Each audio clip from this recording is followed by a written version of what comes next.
All right, hello everybody. My name is Master Chen. This is Doxy. This is Kitswe. And I'm Richard Satchel. And you are either watching or listening to Greynoise.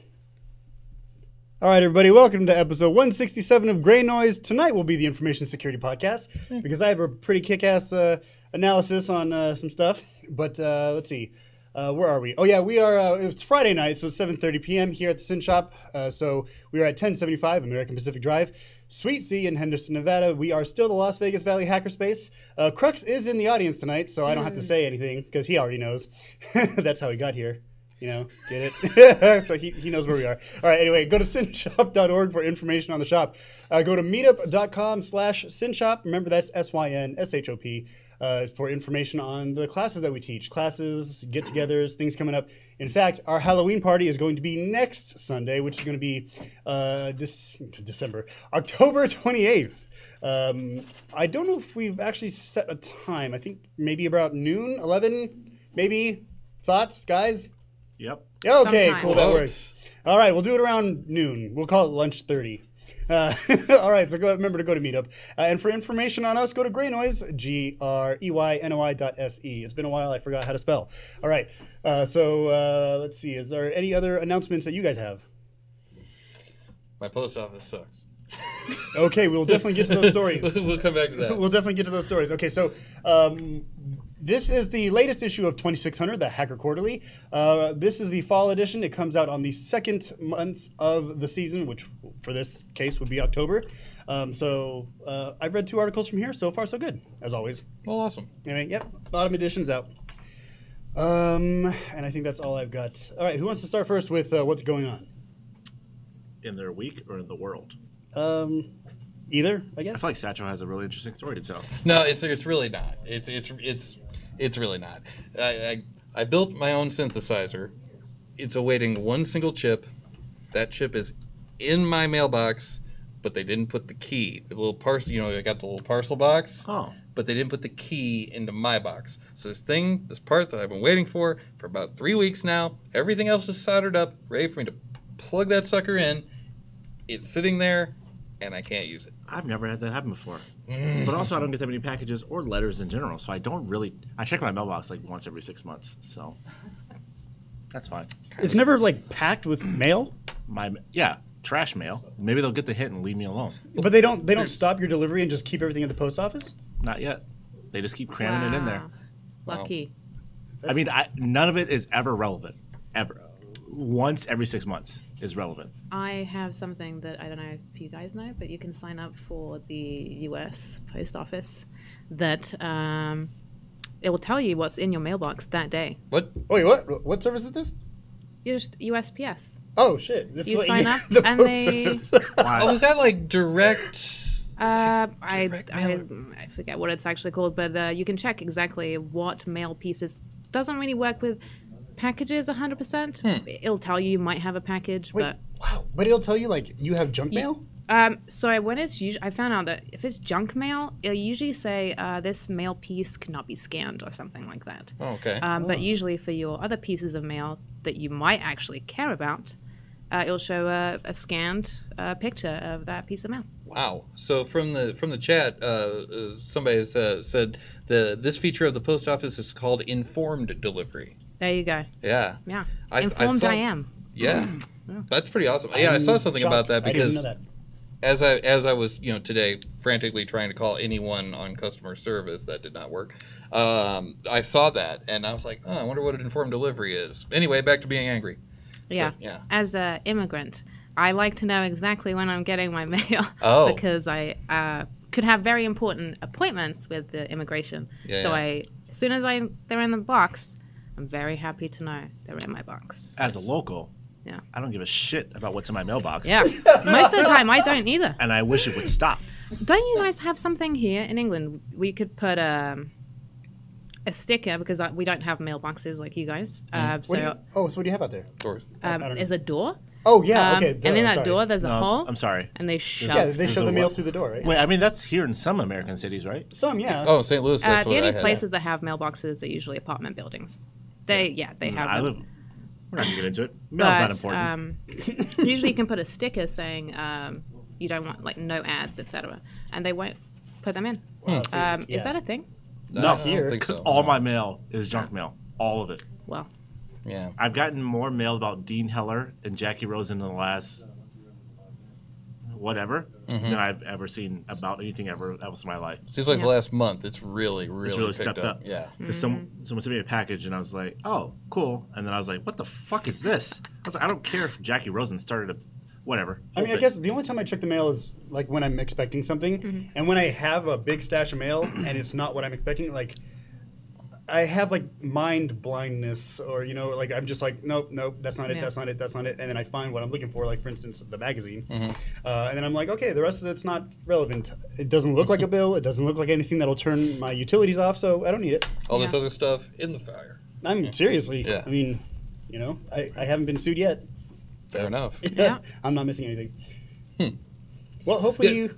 So I guess I really should count my blessings, because in St. Louis I had a door slot, right? And I also had a beagle, and I had a mailman that was an asshole. So what he started doing was taking the mail, putting it halfway in the mail slot, and just rattling it around until my dog got crazy and started eating it. And this happened all of a sudden. I was like, he's never done this in the past. That dude sounds like my hero. Did you piss him off somehow?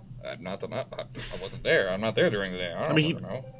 Okay. But, maybe you just, hey, there's a dog barking. Wait, so fuck did the that beagle guy. ever chase him? No. Oh, I think he was in the house. No, he's in the house, yeah. I don't know. You never know. Doggy door? I don't know. No, not If he had a doggy door, he'd fuck the mail. He would just be outside. I don't know, though. I don't own dogs. I don't know. I don't know how dogs work. I don't know. I'm sorry. So this happened all of a sudden, so I set up a webcam, and, that's how I found out that it was going on. I was like, you son of a... Yeah, that's a pretty shitty thing to do in general. No. Well, that's the definition of, a disgruntled mailman, right? Yeah, I think so. I mean... Around here, they get a lot more disgruntled. Wow. Yeah. All right, so we know what Satchel's up to. Anybody else want to share anything? Here's my thing. Here's my lesson from the week. I feel like I have a problem with Overengineering Solutions. I think I know where you... Okay. So I can't We hear can't you. hear you, sorry. So I have a problem that happens during the week, and I'm like, okay, this is a solution to that, and then that gets compounded by everything else I think that can wrap into that as well, and then all of a sudden I'm like, I'm 20 steps deep into whatever I think I'm fucking doing, and I'm no closer to what I should be doing, and I'm like, I have no workable solution at this point, but I've got all these extra components that I think are going to help me eventually get to where I need to go, and I'm like, so this is for mass automation or anything in general. This is a problem I personally have myself, is that I over-engineer things like automation, simple log aggregation, whatever I may be doing at the moment as far as work or even in my home life. I have this problem, I need a solution. So my mind is what can you do to make this work? So I get all these convoluted solutions or whatever, and I start building all this stuff up, and then I'm like, all this stuff is good, and it does a little bit of what I need to do, but it's not actually giving me a solution that I want. So I have all these little pieces that are kind of working together, but not quite, but they're working, but they're not quite working, and I'm like, if I would have just circumvented all this stuff and just done this one thing, I would be done by now. But you're learning stuff as you go, right? You learn a lot. You learn a lot about little different services and systems as you go, but the problem is I'm wasting a lot of time diving into these other things that I don't need when probably the first tool I had all the solutions that I needed. I just didn't dive deep enough into that one, or possibly something else that I found along the way does everything, but I'm kind of piecemealing stuff together, and I'm like, oh, I could have just done this thing, but instead I got this service, and I have this server doing this one thing, and it's just a whole pain in my ass. But if you don't know that in the first place, how do you know that the way you're doing it isn't actually better. I mean, because you're going with the tools that you have readily available. So I don't know if that's necessarily. It's probably a problem with how I approach problems, and I can't succinctly define it for you right now on the podcast. But I know there is a problem with the way that I approach things that I need to find solutions for. Not necessarily the problems, but like I want to aggregate these logs and display some meaningful analysis from them. But I do it in the most convoluted way possible because of me and the way my brain works. But there's always an easier solution. I just don't find it until much later when I'm like, and you know what? Rubber ducking is a large part of that. Because I'm kind of a one man, like I work on a small team, but I'm kind of the only IT person on that team. So I get wrapped up in my own head and I start thinking about this stuff. And then I talk with someone else. I'm like, I'm trying to do this, that, the other. A lot of times me and Chin go talk about stuff, or I talk to other people and I'm like, oh, I got this, that, and the other. I'm trying to go there. Well, have you thought about this? I'm like, fuck, that was 10 steps ago and you're right. I should have just done that. But did you read the manual? I'm gonna punch you. Okay, I'm sorry. My bad. I had to throw that in there. I have a problem like kind of to the side of that, actually. I'll think a thing should work a certain way, and I'll keep trying to make it work that way instead of the way it actually works. Oh man. So like if there's a function, or I think that there should be a way to do this certain thing in a data visualization tool or something like that, I'll be like, well, no, I should totally be able to just change the color of that thing, and I can't change the color of that thing because I was doing this thing with these graphs, and I was like, the graph is displaying what I need, but it's not displaying it in the increments I need. Like the variables, the x and y axis aren't showing the increments that I needed to show me in. Because if I don't have that, the appropriate buckets or whatever, it's useless essentially. Got it. So I'm like, how can I adjust this? Like you can't. Like it just does it kind of automatically. And I'm like, that's bullshit. So now I'm like, I need a new graph, but I'm gonna feed this in, and it's a whole fucking, it's a thing, and it's annoying, and I'm annoyed already. All right, let's take it to Community Mike.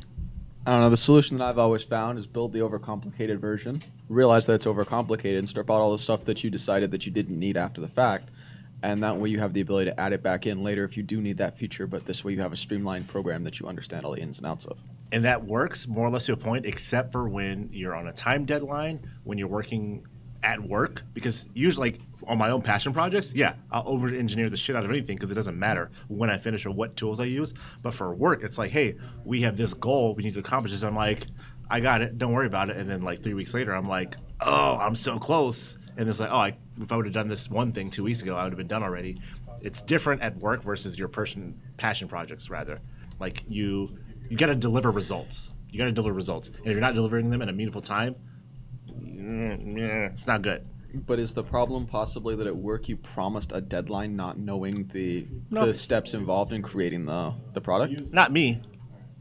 It's just the idea of it's like an abstract thought. And you're like, hey, we have this idea, we want to do this thing, let's get this done. And then people are like, let's. But what's a reasonable time frame to deliver those results? It depends on the project. It totally depends on the project. And if you don't have enough time to prototype it and figure out what you actually need and then build the correct version, isn't that a sign that you didn't have enough time in the deadline to begin with? I mean, that could be argued a lot of different ways. If you understand the technology and you've built it before, it's not unreasonable to say, build it right the first time. If you're building a prototype that you don't have a ton of experience with, then there's going to be some costs associated with that learning curve. I mean, in a perfect world, yes. But the problem is that people want results. Businesses don't want to wait for you to figure stuff out. They do not want to wait for you to learn technology, implement it well, or in the best way possible, because 99% of the time, you're never going to implement it right the first time, ever. And businesses don't want to wait for that, in my experience. So you've got to work with what you have, and like, it's just kind of shitty. Like, it's just kind of shitty all around, and it's a learning thing that you go through time and time again as you work for different companies, and you learn about like what technologies they want, whatever. It's a whole thing, but it's just shitty. See, I'm personally a fan of the sloppy first copy, as long as everyone's okay with that. I mean, here's my thing. Part of it's you got to be on the right level with your manager, that your manager knows that the first version is going to be a prototype, the second version is going to be theoretically the one we wanted. And if the manager wants to live with the first copy, he can invest in that tech debt that's going to bite him in the ass later. Or he can wait till you can finish the project correctly. You're doing all this in like a sandbox though, right? Like it's not in production. Yes. No. Yes. Right? Yes. Okay. Yes. So So obviously the way I do stuff is I build it out in a test environment first, like my own personal test environment. I build it, I break it, I build it again, and then I'm like, okay, this is what the final product is gonna be more or less, and then we move forward with that. But getting to that final product of the test stage is a problem for me. That's what it is. Because like I'm not building stuff in production and breaking it and then like fucking everything up. It's like my own personal sandbox, and I'm like, I've got this thing that we need, and like then we implement that. Whatever, it's a whole thing. But yeah, test environments always, because I'm not a fan of breaking stuff because I'm not going to fix it. I agree with you 100%. If it's in a sandbox. The weekends are my time. What's up? If it's in a sandbox. No, this is and that's why I do the things I do. Like Yeah. I have a bunch of like dummy EC2 instances that I build up, and I use those for testing or whatever, and like a bunch of like networks that don't do anything besides like my testing purposes or whatever. It's nothing that's detrimental to the company or me as a person or employee, but it's still the time constraints of what I'm doing. Time is a big thing because like while I'm doing this, I could have been doing something else, or I could have been assisting with something else. Yada yada yada.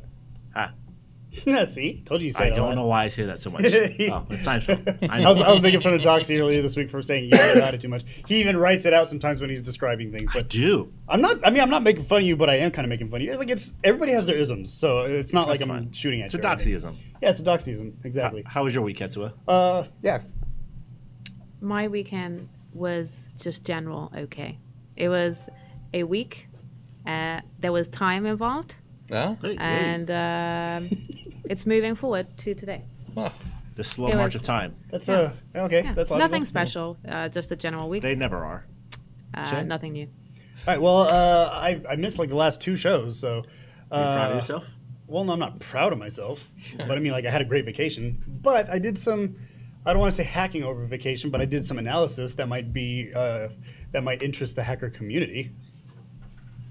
Well, tell us about it. Why would you stop there? Why I would you keep going? was waiting for a reaction from you guys. I was like, they're gonna think this is so cool, Well, and they're like, all right. I was like, well, fine, then I'll Tell just... me more. Okay, yeah, thanks. All right, so yeah, I did the New England cruise, on a cruise line up there. So we started in New York. We went up to like Newport, Rhode Island. Then we went to Boston. Then we went to Boston, and then we went up to Bar Harbor, Maine, and then St. John. No shit. You went to Bar Harbor? Oh, shut the fuck up. No. I'm serious. Because that's a See, I can't tell if he's enthusiastic, like for real, or just because he's trolling me. No. Because that's super cool. Because that was a location in Fallout 4, the DLC. They called it Far Harbor, but it was all right. Bar Harbor. It was like these two islands that were kind of like Okay, fair. kind of like Maui, only northeast. I mean, if you look at it on a map. All right, fine. Nah. Okay. Okay. Anyway, Yeah, we move forward. All right, so then after that, we went to St. John, New Brunswick in Canada. So I spent 2 days in Canada this time. Last time I was only in Canada once, in Vancouver. But anyway, and then we went to Nova Scotia and Halifax, and then back to New York. And so I had the internet package out there, and I was like, what could I do with this? Or like, how far could I analyze this before I stop giving a shit? Like Immediately for me. Well, yeah, exactly. So I got to Google. Well, we're done here. a lot of people who were like watching me analyze this whole thing, they were like, "You're on vacation, like leave it alone." Yeah, I was one of those. Yeah. Right, exactly. Yeah, because I had internet, so I was like in and out of Discord and everything, so I was still chatting with you guys, kind of. Mm-hmm. But I'm on vacation, sure, but I'm always a hacker, so I'm always thinking like, okay, what is this? What's going on? So the internet connection that I had. You paid for one account, and that one account could be used by anybody in your state's room or your cabin. So if you're like in the cabin with 2 people or 3 people, you have those 3 people can use the same internet connection, but one device at a time. So like I'm using it on my phone, I pass the connection off to like somebody else. That sounds terrible. Yeah, so like it's a football of a connection of an internet connection. That's horrible. I don't like this at all. Well, hold on. I'm not saying that I like it. I'm just letting you guys know. I'm giving you a report of Terrible. how internets happen out there in the wild. Someone needs to make like a Wi. Well, I'm sure there is one, but like a Wi-Fi repeater just for that situation. Yeah. So like, you guys got to understand that I wasn't well equipped to like hack all the things. Okay, like I What? didn't. I thought you were a hacker all the time. Yeah. Yeah, in my mind, not like Oh, okay, not like with a alright. bag of tricks all the time. Like for real. Exactly. So yes, I understand. Like we have people here at the shop who like they have a bag of that have like they have like a pocket router where they could take the internet connection from like a Starbucks and like split it among 5 devices. I just didn't have all that shit with me. My phone's not even rooted, and I didn't even open up my laptop once for this whole thing. Disappointed. By far. By far. Okay, so this analysis is only half-assed. But tell me more about Bar Harbor. Oh, no. Actually, I'm quite enjoying. Okay, Quite there you go. So the internet connection, the speed was about 2 meg down, 2 meg up. It was definitely satellite connection. So, but yeah, you pass the internet connection to those who need it, one at a time, one device at a time. But there's also, now that's how to access the internet of the world. And there's also a way you can do like a intranet on the ship. So you can connect to this intranet and like send, because when you're out on the road or on the water, you don't have actual connection. Like you don't have 4G out there or anything. So if you want to send messages to your family or anybody else who you're on the ship with, I would disappear. Yes, Doctor, I'm not as antisocial as you are. So like when I go and travel with people, I actually want to spend time with the people that I travel with. I would also disappear. Mistake. That's that side of the fence. Are you the same way? I'm really antisocial. Oh my god, am I the only one here who's like, hey, let's all party? Yeah, I am too. We should all get together and be antisocial. Nah, I'm thinking about it. Okay, so this internet, you could send messages to people who are also on the ship who are also using the same thing. So that's kind of cool. Is it open? Like it's like a message board or like no, it's like a PM, general, like an IM. Oh, message. so you have to know them before you message them? Yeah. So when you get onto the ship, you initially set up your messaging ID and everything, and then you know, it's kind of like sharing contact information. It's like a 7 to 8 digit number. So no, like cruise dating. I mean, I guess you could. I mean, but you have to know their ID. Or you could enumerate it, and that's kind of like enumerate. Oh, because it's like cruiser 1 exactly 001. Exactly. So that's where I'm getting to. So the internet connection out to the world, you have like a 6-digit, and it's not digit, it's alpha. It's an alpha code. So you have like, for instance, the code could be like EIUTUJ or something like that, right? And so the idea is, or my idea was, again, if I had all this equipment and really gave a shit further than what I've analyzed. Analyzed. Ominous. No, I'm kidding. Ominous. No, but so as far as I've cared, so with this alpha code, I calculated that you have about 308 million possible codes of people who are also trying to connect to the internet. But now I know that there's not 308 million people on board. So I'm thinking that this alpha code is generated for everybody along the entire fleet. So like, there's codes generated for one cruise ship, another cruise ship, like maybe out in Alaska, or just all around the world wherever these ships are. That's my guess. I don't know. And not everybody's paying for internet, of course. Some people actually do want to completely disconnect. They wouldn't all be on the same satellite. If they're all over the world, they wouldn't even be on the same. No. But you're using this cruise line's domain. So like you're using their domain to pass messages through, right? So whether you're on the Alaskan cruise or the New England cruise or the Mediterranean cruise or whatever, you're still going through this cruise line's domain. Mm-hmm. So again, I think that's why it's 308 million possibilities, or the way that this code is generated. But in any case, I mean, don't get me wrong, guys. I did disconnect. I only checked messages every now and then, and I didn't touch work once. So that's kind of cool. Well, nice. I dig it. Yeah. Well so, community mic. Yeah, community mic. Oh, I just thought I might be joining in this conversation at some point. All right. Nice. All right. Well, do you have anything to say? Nope. Okay. All right then. Okay. All right. So I know you're done. I mean, unless you guys have any questions. How was the cruise in general? Yeah. Oh, yeah, it was fucking phenomenal, dude. Like, okay, so here's the thing. Like, I was born and raised in Vegas, and so as you guys know, we get like 2 days of fall, and then like not really a winter. That went too damn fast. Like next week it's either next week or the week after that we go back to the stupid daylight savings time, or the whatever the other one. I disagree. I think you guys get 3 months of fall and no winter. Did we catch that? 3 months of fall. Oh, okay, 3 months of fall and no winter. But here's the thing: I don't give a shit about the weather.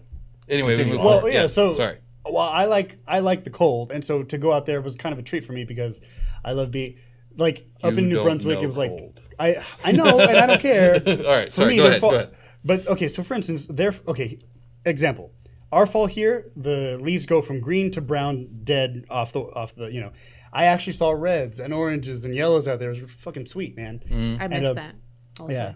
You get that in London or in England? Yeah, you have all 4 seasons. See, that's cool. And yeah, I do miss seeing that, not just one color of a tree change. I want to see purples and reds and oranges. Yeah, so you don't get that. I do miss that. All right. I do miss that. I do miss fall. Well, so the temperatures got down to like 30s up in Canada, and I loved it. So it was basically a treat for me because I got that earlier than I would have gotten it here. I appreciate that also. There you go. Yeah. I'm not crazy. No. Anyway. Unless we both are, then I mean. High five, though. Yeah. Winter is just the worst. All right. I'll take fall. Hold on, I have to debate that here. Oh my God, that is irrelevant. We're not going to debate that. Chen, I know you've been trying to talk about something for a couple of weeks. Law and order, right Censor. here. Oh yeah, so I was looking for an article about it earlier, but I couldn't find one specifically. But it's talking about Good Censor. Have you guys heard of the Good Censor? I think it was put on by Google. You guys have heard? We talked about that last week. Oh, you did? Did we? Yeah. I mean, I wasn't here. I mean, I wasn't here either. So, okay, well, now that I'm here and I kind of want to catch up, what were your thoughts on that? Well, so the way I looked at it, and so I went directly to the source, directly to the document, the Google presentation. It was like 30. No, it was more than that. It was 80 pages, 30 pages. It was a hefty number. It was of pages. Yeah. A hefty tome, if you will. Yes. So I went through the whole thing, and at the very end, background for those of us that aren't familiar with what it was. Sure. So what this is Google had a presentation that they gave about going forward. What is the role of a service provider when it comes to the subject of censorship? Do they need to start censoring things, and if so, how? And that was basically where they were coming from. And honestly, to me, I didn't see anything wrong, and that was the general, I think, consensus of the three of us, if I remember right, is that as far as what they were actually doing, it really wasn't that bad. As far as what were they censoring? So they weren't specifically. Okay, sorry, go ahead. It wasn't an issue of censoring this particular idea or that particular idea. It was more along the lines of, it's okay for, if you've got, I think this is the example I used, if you've got one person that says we should inspect elevators 3 times a week, and you got another guy that says, no, we only need to inspect the elevators 1 time a month, right? That's a difference. You can have that debate. You can have a discussion and be like, no, I think this because this. I think this because that, right? But when it comes to, oh, you want to inspect elevators too much, so you're a Nazi, and so you're this and blah, blah, blah. Oh, yeah, well, you're whatever, and I'm going to call you, and I'm going to post your address on the internet and have my followers dox you and do all this crap. Well, so was the issue with what they were censoring or frequency? It was tone. It wasn't a position. It was the tone of that position, in other words. So in other words, you can say, I think that this is the right thing to do. But you can't say, that person doesn't agree with me, so we're going to go to his house and we're going to throw things at him and we're going to do all that stuff, right? Yeah, basically negative comments. I would say, so yeah, agreed that it's not the discussion of anything is totally fine and not censored. Right. What they are speaking of censoring is the idea of what do people like to listen to. And they looked at what users were saying they wanted to listen to in terms of not topic, but do we want people to receive threats in what needs to be just a civil discussion? Yes. And so that's what no. That's what the internet was born from. Yes, that is true. Civil discussions? Threats. Oh, okay.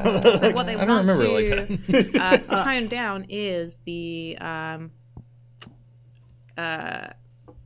not just negative, because I mean that's quite. So that's you can be negative, broad. but you can't be violent. Yeah. Fair. No, that's fair. Like BGM a long time ago, and I, we all talked about this before. We're not at all for doxing at all. Like whoever you are, we are not cool with doxing at all. You know. So again, I was looking for an article, and then I kind of ran out of time, and the show started. So I kind of wanted to know. Why'd you bring up doxing? Why did you bring up doxing? Because Satch was talking about doxing. That was one of the things I was. Oh, they were doxing, censoring. They were censoring people being doxed. Yeah. So they were. Yeah. So I guess the people who were being violent were doxing and saying, oh, you piece of shit, I'm going to come to where you live. Or, Okay, you know, that's pretty over the line. Yes, that's over the line. But if you're gonna go and say, you know, like, I don't believe in gun control, or I do believe in gun control, okay, fine, have that opinion. But you don't need to necessarily turn all of your followers on the Sandy Hook parents and tell everyone that they were actors. Here's the problem I have with that, like doxing, as we've said many times, never okay. But who decides what's negative? Right now, it's fine because that's where I'm kind of because now there are obvious examples of, like, I'm going to come to your house and fuck you up. Okay, obviously. We don't want that. Yeah. But then, like, when they start to draw the line back, like, well, if that's not good, then this is also not good. And we draw further and further and further and further back. And all of a sudden, it's like, well, that's not that bad. And it's like, can we not say anything now? Right. Yeah. So who's the person deciding what we can and can't say? Right. And then the problem is that then the problem is censoring. Like, right now, censoring isn't bad because it's what we all agree is negative. But at a certain point, they're going to be like, well, that was negative then, this is negative now, and this is going to be negative next year. That was kind of my question is, okay, so, and I forgot, is Google in charge of this system? I thought it was a Google censor. It was a Google speech on, like, here's what we're going to do with our own products. Okay, so is it then Google who then decides what is negative and what is not negative? And that's the part that I'm kind of iffy about. You know what I mean? But I mean, even doxing not okay. But I mean, like, if some Google executive that's faceless and I don't know who the fuck you are says that because I say the fuck word, right? Fuck word, because I said the fuck word on my own podcast. You said the fuck word. But I mean, like, is that considered a hate speech because I said fuck? Which is why I said that negative comments was too broad. Yes, absolutely. For what they're doing, I think that's the part I have a problem with, like obvious doxing and like things that are hurtful stuff. Cut it out. But like negative comments, that's what the internet. But wouldn't some people argue that hurtful comments or that negative comments are hurtful? Am I understanding you guys correctly? We're not doing community mic yet. Hold on one sec. Sorry, go ahead. No, so what I'm saying is, wouldn't there be people who argue that hate speech or negative comments is hurtful? When you in what way? Like, what are you saying? I don't know, like a motion. You shouldn't be able to say that. Get off the internet. Okay, well, exactly, and I agree with you, but there are people who would argue that, right? There's a difference, though, between I don't agree with the way that you live your life, and then and so all my followers should email this person. Right, I do not agree with that. Right. Yes. Right. There's a difference, too, between saying I disagree with you and you're not a person. Or you don't really mean this, or you don't really think this way, or something like that. Like the level of, I don't want to say negativity because that's such a juvenile world, but whatever negativity plus, negativity extra. Like when you dive deeper down that hole.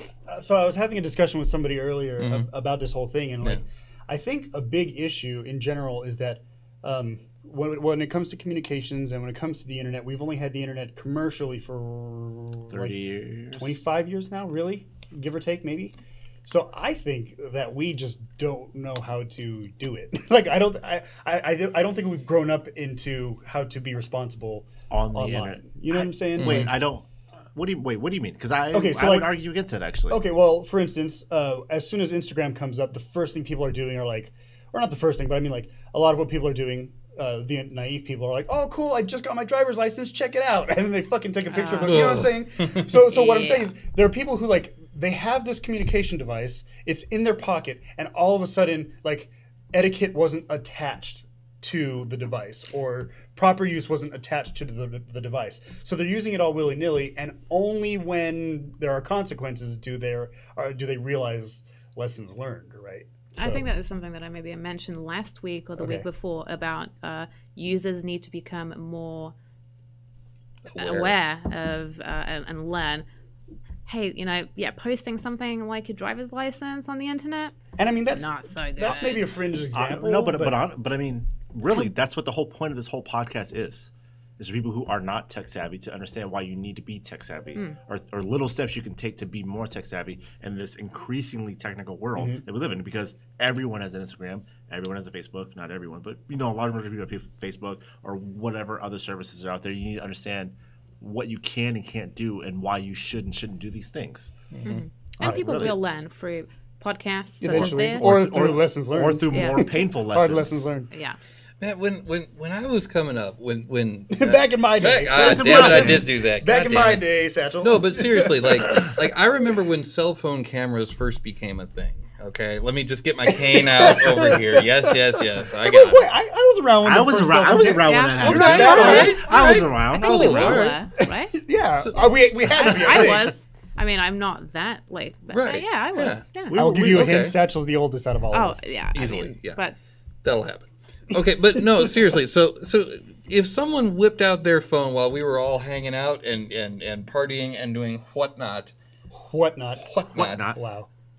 we would have beat the crap out of them. Wait. Because you can't take pictures of somebody while they're doing something that they shouldn't be doing. Wait, can And you say that again? And see, that's weird because maybe it's because obviously we're different generations. But Yeah. when several cameras were first becoming, can you put your phone down? Because that's weird. That is weird. I don't know what you're talking about. This is going on Instagram.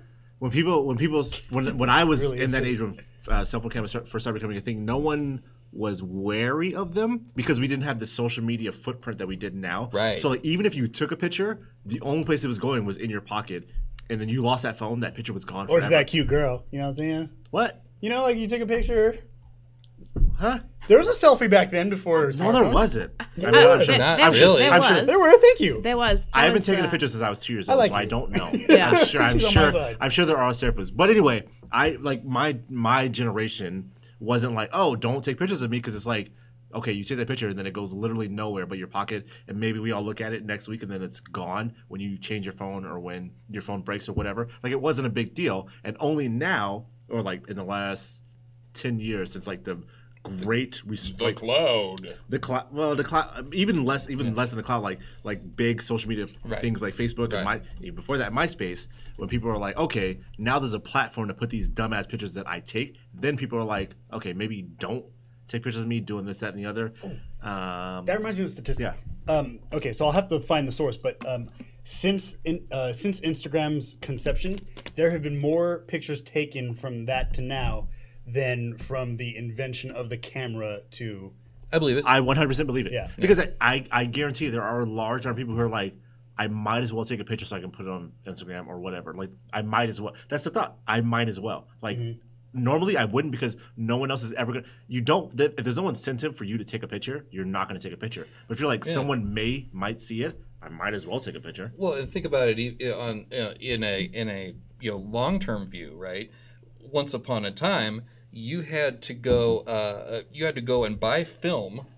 You had to put it into your camera, hopefully the right way, or else you'd expose it and screw it up, right? 35 millimeter, baby. Wind it up, and then you've got, 25 or 35 shots, and so if it's not important, you're not going to take a picture of it. And you didn't have the screen either, so like you had to point and click, and then maybe Yes. it comes out nice. Like, I hope that's good. But let's not even go that far back. Okay. Let's far.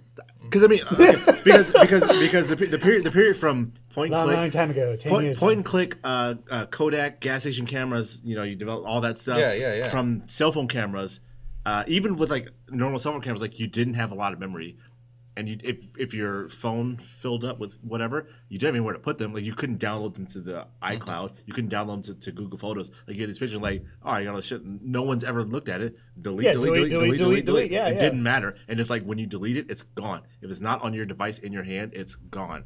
Back then, now it's like I delete it, but iCloud has it, Google Photos has it. I'm sure it's on my fucking Instagram somewhere. Like it's still out there. Yeah, things have changed. Oh, Definitely. a lot, like monumentally. Yeah. All right. Before we take a break to the community mic, Yes. remember that if you are not on our Discord, you really should be. Every now and then we have some pretty sweet conversation on there. And if you don't know how to connect to us on Discord, go to Greynoise, GREYNOI.se. We have the Discord link there. Ketso, I don't think you're on there. No, I'm not. Guilty, It's not guilty. why I'm looking at my phone right now, I promise. Yeah, that's totally why you're looking there. Now, remember, there's an app, and there's also a desktop app or program that you can use. So no matter what device you're on, you should be on it and chatting with us. All right, let's go to Community Mic. So my question is, how do you educate users to not treat the internet like face-to-face interaction? I wouldn't think twice of giving you my driver's license for you to take a look at, bragging after I turned 16, because I know that your ability to remember all the numbers on it is probably fairly unlikely. Whereas posting it to Instagram is a very, very bad idea, but somebody who doesn't have a technology background wouldn't know to make that distinction. Because here's the thing: is that you have to remind people that it doesn't matter what your background is. It's like things on the internet are things forever. Yeah. And that's the big difference between you, like you just said it, handing someone something in real life versus handing it to someone digitally. Digitally is forever. In person is like for that second they see it. And the biggest thing to let people know is that anything you expose on the internet is exposed forever. Once you let it out, it's there, and they need to. And people just need, not that they need to shut down their entire life and be super fucking pigeonholed or guarded about what they release and whatnot. I mean, you should, but still, like, not that paranoid. But just be more conscious of what you do. It's like super simple. Like, you don't have to be super security minded or super advanced in technology or whatever. Just be aware of what you're doing. Like, it's totally fine to let pictures float out in the space if you're fine with those pictures being out there. Some people don't give a shit if they're drunk on camera. That's fine. It's not a big deal. Some people don't care if their voter registration, I mean, probably voter registration, whatever. Like, their voter registration details are out there. Whatever. They're like, whatever. It's a fact of who I am. Some people don't care. But as long as they know as long as they know what they're getting into and what they're releasing out there into the wild, that's fine. But until you get your identity stolen, how are you supposed to realize the consequences of that? But see, yeah, I'm kind of okay. This is because I've grown up with the technology, so I know that I kind of have an advantage here. But I'm kind of a fan of the hard lessons, right? Now, granted, I didn't have to learn it the hard way. Where I'm like, yeah, I'm 16, I got my driver's license, fucking here it is. Why are you a fan of hard lessons if you didn't go through the hard lessons? Here's why I'm a fan of it. Because I have told people, like, yo, you really shouldn't do that. Oh yeah, okay, whatever, Chen. Like, okay, whatever. And then shit happens, and I'm like, all right, well, here's your hard lesson. Like, now you get to really experience why I might have warned you in the first place. Yeah, but at the same time, that can follow them around for life. I know, it sucks, doesn't it? That's fucking harsh. The only way I've ever found that works is you show them how difficult it is to go from a name to an address, or what you can find simply by Googling someone online, and show them exactly the consequences of if a malicious actor had wanted to act on that information. But here's the thing: fear-mongering is fear-mongering for a reason. I don't think that's a good. I don't like it, but it's the only way I've found that works. I don't think that's a good technique for educating people, because what I assume we wanted, the mission of our podcast is, what we want to do is educate people, not scare them into obedience. Sometimes it's about entertainment. Sometimes, a lot of times, about entertainment. But what we want to do, we don't want to scare people into obedience, because that's you don't learn anything that way. Then you're just scared. You're You're like, I'm never doing anything because I don't know what I can and can't do. What we're going to do is educate you about the pitfalls of doing certain things. Right. So when so you make your own conscious decision. You're like, we're like, hey, maybe don't upload all these photos with all of your geolocation. They're like, that's fine. I don't care if people know where I am because I'm safe in other ways. And then, like, that's fine as long as you know. Did you see my talk from 3 years ago? No, but seriously, like as long as you're educated about why you shouldn't do certain things and you choose to do them anyway, that's fine because you're educated still. When I first got on the internet, like first connected, he's like, my dad was like, okay, look, here's the internet. There are things on here that you shouldn't do, and there are things in here that you really shouldn't navigate to or see. Yeah. There are things that are out there. Just understand that they're out there. Right. Use your conscience and use your right judgment to understand that maybe if you see something bad, you should probably back out. Or if, if it doesn't feel right, you should probably back out. Now, I connected to the internet first, like I think I was 12 or 13 or something like that, right?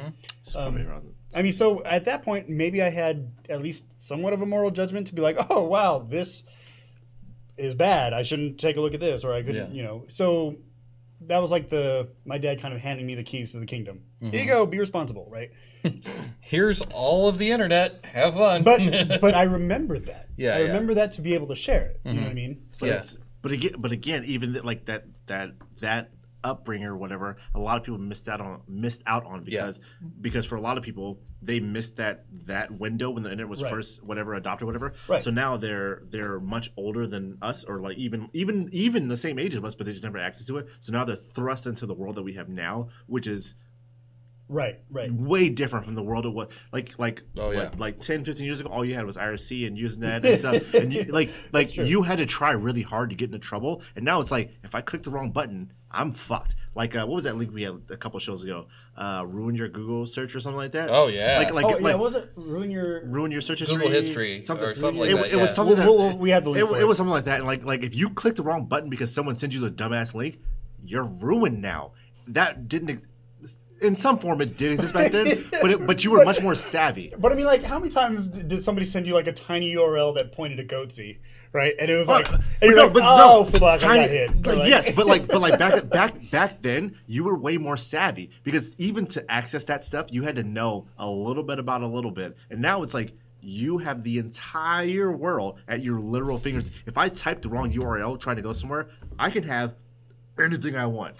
Back then, you had to actively search for it. And even more than that, it's with Goatsy, you see that picture, and you're like, oh, well, I wish I hadn't done that, and you back out, right? Right. And you can do that. But if someone sends you to that ruin my search history thing, you know, if you leave it running like, what's it doing? You know, before you know it, you could get a call from a government agency. It's like, hey, we saw you were on such.com. Don't go there again. You're like, I never went there. Yeah. But the barrier to entry to use these services is, and I'm not arguing to raise the barrier of entry. I think the world being accessible at our fingertips is an amazing and arguably great thing. We just need to educate people about why it's maybe not the greatest thing. So it's my thing. So what you're saying is we should tell them to read the manual. So how do you... Hold on. Let's take a quick second to take that in. I'm gonna take that in and realize how fucking awesome that was. This table. Satchel, if I was sitting right next to you, I'd high five you. Can I high five you? Long distance MCI, reach out and touch somebody. Bam! All right, now let's go to community mic. Now that go ahead. So how do you educate them without fear mongering? This podcast. Yeah, actually, so wait, that was one thing I was going to say earlier. You were talking about, like, you don't want to just scare people, right? Yeah, essentially, just a second. So essentially, like, crying wolf. Mm-hmm. Sometimes there's wolves. A lot of times there are wolves, yes. Yeah. Yes, you need to be like, hey, there's a fucking wolf over there. Yep. You know? But anyway, so go ahead. So I'm perfectly in agreement with you about the informed decision of posting stuff to the internet. If you're posting it, you should understand the repercussions. If you post a video of yourself drunk and your employer sees it, you have to realize that there may or may not be negative repercussions of that. Well, the issue is, how do I tell my grandma about geolocation data embedded in her photos? She has no idea about any of these concepts. But she understands robberies, right? Your grandma. Yeah, she absolutely understands. So tell your grandma. So if this is a super abstract example, but like if a robber knows exactly when you're not at home because of what a picture you posted, wouldn't you not want to post that picture? So in which case, I'm basically telling her to be afraid of the internet, never post a picture. No, you're not. Because you take a picture of a family reunion and you post it to the internet, and all of a sudden somebody can go and look at that picture and say, look, they're 3 hours from home. That means I've got a window. You're making leaps. Here's the thing. Okay. So you tell your grandma. So you're like, hey, grandma. If you post a picture with geolocation, and she's like, "What's geolocation?" You're like broad example. If you're somewhere, like if you live in Colorado, you take a picture of the Grand Canyon as geolocation. People know you're now at the Grand Canyon, and they can do whatever they want to your house because they know you're. But not you know there. what I do though? When it comes to vacation pictures, I don't post until I'm back. Yeah. Okay. That's just what I do. So and that's something part of that it you might too. want to do because that's a safety tip because we're a responsible podcast. So here's the solution for that particular one is the next time she asks you to fix her phone. Oh yeah, turn that shit off. Oh sure, yeah, let me do that and just geolocation. Do. Oh yeah, and now I'll fix your phone. And she wouldn't even know that it was turned off. She really wouldn't. No. But yes. If you wanted to export for your family, totally fine. Which is not a bad thing, which is awesome. Good, do that. Like, educate them, but also understand that they're not going to understand everything. And sometimes you got to take the reins. Totally fine. But so they don't understand maybe terms because our terms are super fucking convoluted, and sometimes they make no goddamn sense. Geolocation. But they understand things that are a step down. They understand simplicity. They understand robberies. They understand people knowing the location you're in. They understand, and I'm saying they as a broad term, not they as in grandmas. They as in grandmas, grandpas, people who are family, people who are not tech savvy in general, whatever. They understand these abstract terms in the sense as it relates to them. So they understand why they wouldn't want to let someone know they're not at home. That's not a hard concept to get. They're perfectly intelligent enough to understand these concepts. Yes. But if you don't inform them of the concept to begin with, i.e. you didn't sit them down and have a 3-hour, this is how... Why does it be 3 hours? This is how technology works. You're making some great leaps there, sir. 3 hours? That's a long... I've never talked to anyone I had to 3 teach my hours in grandfather life. how to use a touchpad on a laptop. If I'm going from touchpad on a laptop... For 3 hours. All the way up to up to how to sanitize your pictures before you post them to the internet, that's going to be a 3-hour conversation at least. Okay, you can't jump from touchpads to sanitizing pictures. That's a leap. If we're talking about 3 hours for teaching how to use a touchpad, I think you need to review your lesson plans. I mean, he he's kind of got you there. Like, well, see, and this is where Doxy said you kind of have to take the reins and be like, okay, let me fix your fucking phone. Sorry, Grandma, let me fix your phone. Okay, sorry, I've had 151. Apparently, there's F word in that bomb or in that bottle. All right. Oh boy. No, so sorry, Grandma. So you take the reins and then you just disable geolocation, and then you don't have to have that lesson with them. But you can have other lessons, right? Like, I don't know. Don't take a picture of your driver's license, which I don't think Grandma would do, but don't take a picture of your driver's license and post it. The reason being, now you have your first name, your last name, your address, and et cetera, et cetera, et cetera. Date of birth, and again, now social. And again, people aren't dumb. People are just dumb in certain things. Like I don't understand machinery or machine work and like laser cutting, like stuff like that I don't understand because I don't work in that world. There's stuff that other people don't understand because they don't work in the tech world. But I guarantee you everyone knows a message board. So if you told them when they post a picture, it's a message board for the entire world, they'd be like, oh, I don't want people to see that. Boom. Solid. Done. I like that actually. People like it puts them off. Bring it down to terms they understand, and it doesn't have to be a huge lesson. Just little things. You don't have to, if you drop it on them all at once, I guarantee they're not going to learn. Because if you talk to me for 3 hours, I would stop listening 30 minutes in. That's me. Baby steps. How do I re-enable the geolocation? Because I only have a super small window for listening to people. If you give me a huge lecture, I'm done in 10, 15 minutes. But I think most people are that way. I want people to know that I'm at the Grand Canyon. Most people do not have the patience or the mind to be like, we're going 100%. Into this. 100%. It went in. I know everything. You said. No. It's done. Some of it is gonna get. Yeah, you can't expect that. It's in and out. I mean, okay. Here's the thing too. Okay, well, go ahead. Did I tell you my Chromebook story with a member of my family? I feel like you did, but I usually share it again. There's a member of my family, and they were having problems with their computer. And after going through it, their computer's about to die because it was a piece of crap. And so I'm talking to her, and I walked her through the steps, and I remoted from her machine back into my machine to show her what a Chromebook looked like. And I was like, look, just get a Chromebook. You're not going to have to deal with any of this crap. And then you're going to be fine. And then just like went through it step by step. And I was like, look, let me do some shopping around and I'll find you a good deal. The next day, I call her and she's like, oh yeah, me and so we went to Best Buy and we bought an HP Windows machine and we got 2 years of Geek Squad. Yeah. I was like, no. Yeah. What's the point? What the? Yeah. Well, I mean, there's things that you don't. There are things that you can do where you don't. You can take these steps and not necessarily educate your family. Yes. Right? Okay. So, for instance, yes. Example. Okay. Go to my mom's house.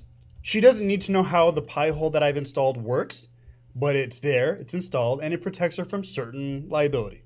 I put this thing here so you don't get so many ads. Exactly. And so you don't accidentally click on some stupid bullshit, right? She doesn't know how. She doesn't need to know how it works, just that it works, and that her internet is a little bit more pleasant. Mm-hmm. Just broad strokes. I'm a huge fan of broad strokes. So am I. Because that's how I work. Because that's what I understand. I'm not the smartest dude, but I totally understand broad strokes. Shut the fuck. Sorry, dude. I mean, it was a 151. Yeah. I took a sip. Broad strokes, man. There was more than just one fuck in that bottle. So many fucks. It's unbelievable. It's spreading now. It's like the plague. I'm gonna get all of you guys. Yeah. Sorry. Final thoughts on the whole thing. Well, okay. So we started this thing actually when we were talking about good censor. The point though is responsibility. Now, does the responsibility fall on the individual? Does it fall on their tech support family member? Or does it fall on the company? I would say that it kind of falls on the individual, sadly. Okay, it's a sad fact.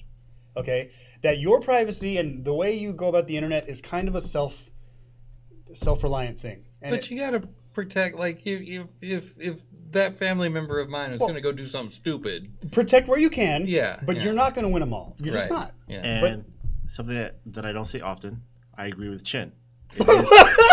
I'm about to fall out this goddamn chair. It is the internet is an individual pursuit, and I mean, I would implore all tech savvy family members to help your less tech savvy family members. Like 3 weeks ago, you were agreeing with Zenify that like, fuck helping family. Here's with the tech thing: support. I'm not talking about me specifically. I'm talking about other people. The rules don't apply. But no, just to like take a few minutes out and be like, hey, do you know what you're doing when you post to Instagram? Especially if you see them posting dumb shit and you have to rein them all the time. Yeah. Like it would behoove you to fucking come in one time and be like, here's why you shouldn't post that, and then boom. Hopefully, I've lost so many friends doing that. and you know what? Those are friends you don't want to have. You're probably right. Yeah, he's probably right. Okay, so these are our final thoughts. Ketsuo, do you have any final thoughts on this? I 100% agree. I think that it does lie on the user pretty much all the time, unless you happen to get lucky and have someone who can help you. But a lot of the time, hey, you made a mistake. Fuck, that's it. You just made a mistake. Yeah. You're not going to always have that person there telling you, hey, you know you shouldn't do that. Don't do that. People are going to make mistakes. Yeah, agreed. I've had some close phishing calls where I'm like, this looks legitimate, and like right as I'm about to click it, I'm like, oh wait a minute, it's not. I love playing along to the calls, the phishing calls. Oh god, it's oh so my much God. fun. Oh, hold on, we don't So have time much for that. fun. I'm sorry. We'll have to talk about that next week. I'm gonna say this, and we can go into lightning round. I'm very sad and upset that we haven't gotten to talk about the Pixel 3. Wait. yeah. We will next week. Okay, fair. I'm not, because I got a whole nother hour in my mouth right now. We'll do next week. Do you have it? Is that In my mouth? Really? no the Pixel 3? Oh no. Wait, I thought it was just. Wait, is it available now to buy? Yeah. Oh, it is. It is. Okay, Yeah. okay. Yeah. Sorry. We'll talk about it next week. That's next week. No, you're not getting it, right? What? You're not getting it though. That's right? for next week. Okay, You'll my have to, bad. you have All to right. tune in and find out. All right, so now Yeah. this brings us to the lightning round. So for those of you who do not know what the lightning round is, we are going to go to thehackernews.com. We're going to see if they're not clickbaity this week. Surf on over to Oh no, we're not. We don't surf. I mean, yes, okay, it might be true. The only thing I ever surf is a keyboard. I don't surf like the rest of my family out in Hawaii. Buttery fingers. on the big I'm the big island man. No, it's Sorry. wrong island. Wrong island chain. Anyway, so we're going to read the headlines of the security news and give our tweets length of an opinion. And then remember, we don't want to tell you how to think. We just want to tell you what to think. No, I'm kidding. All right. Which order are we going? I'll start. All right, cool. We're going to go in clockwise order then. All right, here we go. First one, critical... What? Sorry, no, go on. Oh, hold on.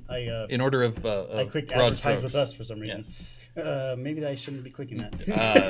Yeah, no, After I that got was- weird. All right, first article here.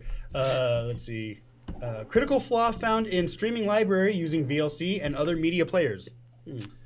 I mean, that's not really telling me anything. But Vulnerability of the week. actually, I'm quite surprised that there was a huge flaw found in VLC because it's actually been like a super Long time.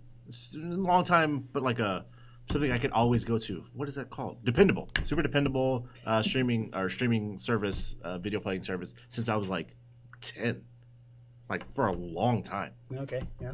Just as Winamp happens to be coming back. Is it? Yeah. yeah. Interesting. Again, I am a little bit surprised also. Yeah. Yeah. It's something that I've relied on. For like a very long time. Yeah. I remember back in the day when I was trying to use Windows Media Player and I was like, oh, what are these fucking codecs? VLC is like, I don't care, bro. Just bring it to me. I Yeah. got it. I was got like, it. Got you. Then I I'm was gonna, like, nice. I'm gonna jump on the bandwagon, and I'm surprised too. All right, next one. Here we go. 8 popular curses. Nope, skip. What? Skip that one. Well, okay. Yeah. All right, thanks. Thanks for cheating and like reading the articles ahead of me. Sorry. All right, here we go. Critical flaws found in Amazon's free RTOS IoT operating system. Free RTOS IoT. So there's two things I want to say. One, there's a problem with acronyms in our industry. No one knows what the fuck they mean. God, yes, thank you. I'm reading this headline. I don't know what the fuck this means. But also, It's an OS. I mean, an operating system It's a real-time operating of the system. IoT. And it's yes. free. But again, that's the second article with critical flaws found. I feel like people are just shitting on Amazon. I have no idea. I don't know what this article means. I think it's just an engineer trying to explain his Amazon history. No. It's that Internet of Things thing. I didn't. Yeah, really the Internet order... of Things browsed my porn for me. I didn't order that. My refrigerator, it wanted to look at big booties. It's like, Jimmy, were you looking at porn at work? It wasn't me, sir. It's No, fucking it was the RTOS. RTOS again. Refrigerator. We should have paid for it. We shouldn't have taken the free one. You know. Guess what? Sorry. No, 100% agreed. Yeah. Should have paid for the other one. Should have paid for it. Yeah. All right, well, I guess the news is full of critical flaws today because Tumblr patches a flaw that could have exposed users' account info. Dun, dun, dun. Who uses Tumblr still? I know, right? I thought that was done 10 years ago. But I see, No I one see that I want screen to talk caps to. on Instagram of like people who are like commenting on Tumblr. On Tumblr? Yeah, dude, it's weird, right? Same. I had a Tumblr. I made a Tumblr, and then I literally never posted anything, and it's just sitting out there in the ether. I think they closed my account. The only Tumblrs I fuck with are in combination locks, you know what I'm saying? Nice. Yeah. I don't like the way that they call it a flaw. They should be more accepting of people that want to expose their info. I get that. Wow, I get okay, that okay, joke. okay. I get that It's joke. Tumblr, you see. Yeah. Go. Not surprising. I mean, I'm really. with her. I'm not surprised. Everybody's like, Yeah. Right, let's do two more. Let's call this two more. Two more. All right, let's see. Luminosity Link, hacking tool. Hacking tool author, gets 30 months in prison. 30 months prison sentence. I don't know what the Luminosity Link hacking tool was used for. I'm kind of ignorant on that, which I regret. But I feel like 30 months isn't that bad if it's a tool used by people to hack sensitive systems. Yeah, it was a remote access Trojan. So Or a rat. For They what? call it a rat. For what? what? For what devices? I would assume Windows. I don't know. No, because there's rats for cell phones and stuff too. So I don't know specifically what they're used for. So I mean, and honestly, it doesn't matter whether it's Windows, whether it's Windows phones, which don't exist anymore, and Android phones or whatever. 30 months, I feel like is a light sentence for that, I guess. Oh, okay, guys. I'm good. Oh. No, I agree that without reading too much else into it, I feel like it could be a bit light, but I'd have to read. For 30 months. I mean, It's a bit light. go ahead. Slap. Oh no, I was going to move on to the next. Oh wait, sorry. Yeah. The question is the sentence for the use of the tool or for the creation of the tool? Probably He's both. the author. Good question. Probably. Guess what? You're going to have to click on that headline and find out. I You're would, going to read the headlines. I would assume both. Maybe. But the severity is kind of interesting, right? Like we said, 30 months is... I mean, now that I think about it, 2 years is a long time. So what he pleaded guilty to is developing, marketing, and selling. Oh, well, the marketing thing. Yeah. Here, try this hacking tool. I wouldn't have found him on Now with 30% more hacking. the dark web. All right, let's go to the last article here. All right, and now I did see this in the wild here, and I did patch all my servers. So, libSSH flaw allows hackers to take over server without a password. I remember this. This is crazy. Oh shit. That's all I have to say. Well, okay. I only got one thing. Okay. Freaking libs. Oh my god. Yeah, no, it was stupid. That's good to know. I was not aware, and now I am aware. Well- So there we go. So this is actually pretty interesting. So the way now I saw a picture that said this is stupidly, ridiculously easy, right? So like you try to authenticate with a server, it says no, and then you send a packet that says I'm authenticated, and it says okay, and it gives you access. No shit. Yeah, it's like basically open sesame without the open sesame. It's like fuck it, I'm here. You know what I love about vulnerabilities is how obvious they seem in hindsight. It's Yeah. a stupidly, ridiculously easy. Yeah, it's like crazy easy in hindsight, but you're like, I never would have thought of that. I know, like the researchers that exploit this, I'm like, how the fuck did no one else? Not that you're not smart, but how the fuck did no one else think? I wonder if in I just 4 years. send this packet. That's the problem, though, is that that's true. they are too smart. You're looking for simple answers. Over-engineering, which is Yeah. my problem. There you Damn. go. Look, all the way around, all the way around. Yeah. it back.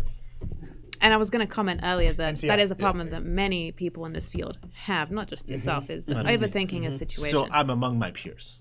Yeah, essentially. And this is, I think, a case of over. I will say I'm in good company. You are.